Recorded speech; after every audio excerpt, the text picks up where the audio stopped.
The day Wi-Fi finished. They say food, water, and shelter are the basic human needs. But in this family, there was one more: Wi-Fi. Wi-Fi wasn't just internet here. It was oxygen. It was love. It was peace in the household. Without Wi-Fi, nothing worked. The children couldn't survive without YouTube cartoons. The teenager's TikTok career would collapse, and the mother's WhatsApp statuses would go missing in action. Even the father, who always pretended to read the newspaper, was secretly watching football highlights at midnight. But then came a day that shook their little world. A day darker than load shedding, scarier than Monday morning. The day the Wi-Fi finished. It started slowly, like a bad dream. The teenager woke up, reached for his phone, and opened TikTok. He waited and waited and waited. Instead of dances and memes, all he got was that cursed spinning circle. It spun like it was preparing ugali inside the phone. Meanwhile, the youngest child pressed play on cartoons. Nothing, just buffering. The poor boy thought maybe YouTube had died. And of course, as every child knows, if YouTube dies, life is basically over. Then came the mother. She wanted to upload her daily WhatsApp status, a flower picture with a Bible verse, but the app refused. The woman panicked. Without her status, how would the neighbors know she was still alive? And then finally the father, yes. He laughed at everyone, telling them they were too addicted. "Back in my day, we read books," he declared. But a few minutes later, he was hiding in the corner trying to refresh his football app. And when even that refused to load, he too joined the family panic. The house was in chaos. Everyone was running around, shaking their phones, pointing fingers, and accusing each other of finishing the Wi-Fi bundles 6-7 mins. The family decided to investigate. Each person had a theory. The teenager blamed the mother, claiming she had used all the Wi-Fi watching long Nigerian movies at night. The mother fired back, saying it was the teenager and his endless TikTok dances.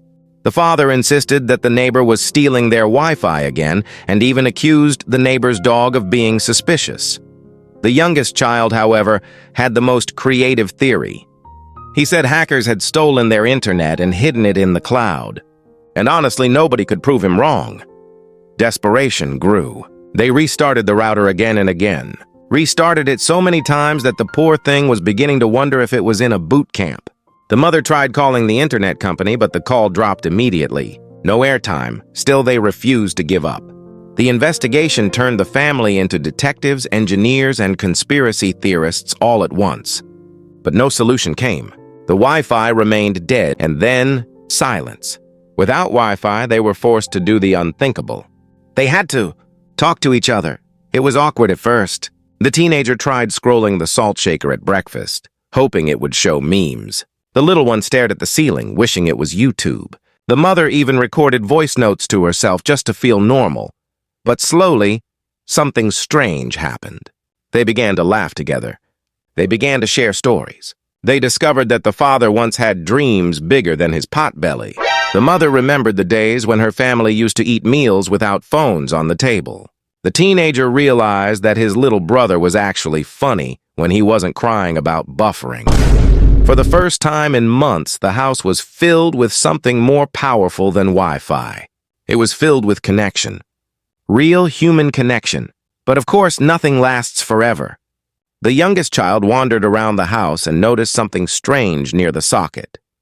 The router, the great machine that gave them life, was not broken. It was not hacked. It was not stolen by the neighbors or hidden in the cloud. It was simply unplugged. One small plug back into the socket, and suddenly, lights! Blinking, internet restored! The family cheered like Kenya had just scored in the World Cup.